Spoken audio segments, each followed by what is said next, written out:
y'all. Drew here, y'all.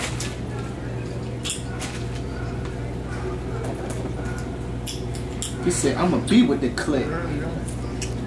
Didn't he say that? He was acting like a slip. You just gotta watch it. You can watch it. Alright, today on the ropes about here, Mayweather Gym. I got my dog Stacy from DC. What's good, big dog? Ain't nothing, chillin'. Man, I gotta ask you, man, how's the camp life been for you for Gervonta Tank Davis camp? It's been amazing. Like every day, just been a great experience. Just being around it and training and sparring, like everything's, you know what I'm saying, great. How has this camp life been different from the other camps that you've been involved with Tank? I want to say probably because we got away from home and it's like we really like locked in, like real focused. So I want to say a 10. You know, I want to go back a little bit. You know, prior to the pandemic and the COVID and the coronavirus and all that, man, you remember what we had going on during that time was the Golden Gloves. Yeah, the Golden Gloves. Man, how disappointed were you, man, to never finish that out, man? Man, I was mad. I was mad because that was gonna be my last amateur tournament before I made my turn to go professional. So I was mad because I was on a good run, you know what I'm saying, winning and having a good way of winning. So you know what I'm saying, I was mad. But now I'm really done with the amateur. So now I'm gonna do the big turn and sign the papers once this camp over. You know, you had the eyes on you while you've been out here, man. How's that experience, man? Also, you do plan on signing. Yeah, I'm signing as soon as we get back home. Is that exclusive, man? Yeah, that's exclusive, man. Oh, you be signing with Mayweather Promotions? Oh, no, I'm not signing. I can't say who I'm gonna sign. Oh, to, okay, yeah. I'm signing as soon as I get back home. Is that one of the reasons for the sign is what they saw you do at this particular camp? I'm not gonna say that. I'm gonna just say like I've been on me since I was probably about 16 or so. You know what I'm saying? So I basically been ready for the pro life. You know what I'm saying? Man, how's it gonna feel, man, to represent the city of DC, man? It's gonna feel great. You know what I'm saying? Just to have the whole city behind me and just, you know what I'm saying, like just putting on a good image for the city. You know what I'm saying? So when do you think you have your first fight? I was talking to my dad and Coach Calvin. They trying to put me on the card first of the year, so January. January, would that be close to home, or you're not sure yet? There's no location yet, but that's what we talk. That's what we are having talks about now, about first of the year. And have you decided what you're going to be coming in at? 35 for sure. 35 for sure. Yeah. Oh man, you go straight to the big boys. 35. And then see how my body is. I might go down to 30, but 35 for sure. Hey man, what's one of the biggest things you're taking away from the camp? We'll just leave them out and stack them on the couch. The biggest thing I'm gonna say I'm taking away from camp, how focused I can be, or how focused I can get. Cause at home I be focused, but out here it brought like a different focus. You know what I'm saying? Like I know that I can really like lock in, basically. You know, we're gonna take it back a little bit, man. How did you get started with boxing, man? When did you get started? I got started boxing when I was probably like 7.5, 8. I was playing football at first, but I was, you know what I'm saying, I was bad. And my father put me in boxing and said I needed one-on-one, and then I just stuck with it. Like I started liking it, so it stuck with me. And then everybody just kept saying like he the one, and you know what I'm saying. Like it's starting to just pay off, and I can basically see it. You know what I'm saying. Like people just be telling me, but I really ain't see it until like I got older, like 16. I'm like, oh yeah, I could really do something with it. So I just stuck with it. You know, how was your amateur career, man? My amateur career was cool. I'm a 6-time national champion, so that's cool. 90-some wins. I want to say about 15 losses. Yeah, how many stops? Because man, you be bad. Man, I'm not going. I can't lie. I know I have more than 30 stoppages. Knockouts, I want to say I probably have about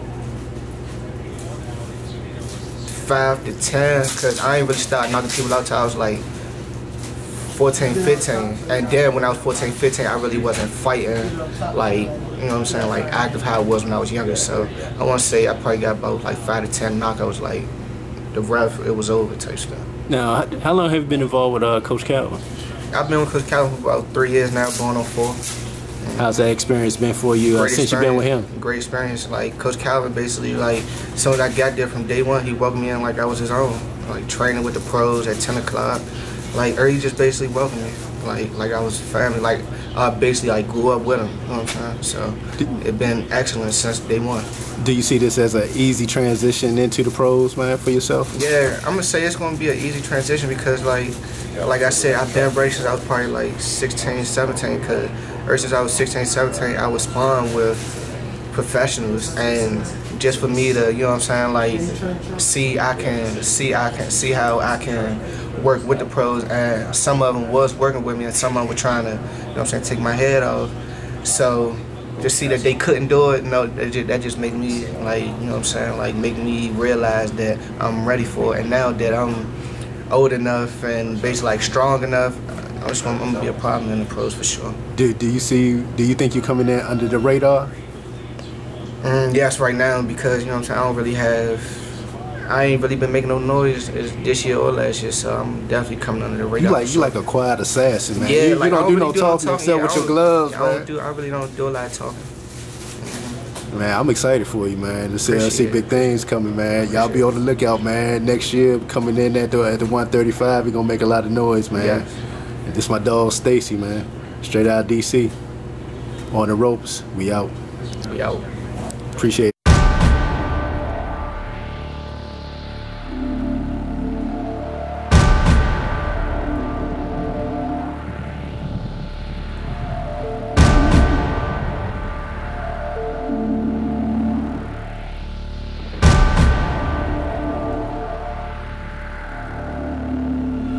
You have to eat the dream. You have to sleep the dream. You have to dream the dream. You gotta touch, you have to see it when nobody else sees it. You have to feel it when it's not tangible. You have to believe it when you cannot see it.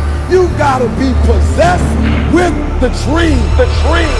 4, 6, 7, 3, 2, 3, 4, 5, 3, 2, 3, 4, 5, 3, 2, 4, 3, 3, 2, 1, 3, 4, 5, 3, 2, 3, 6, 3,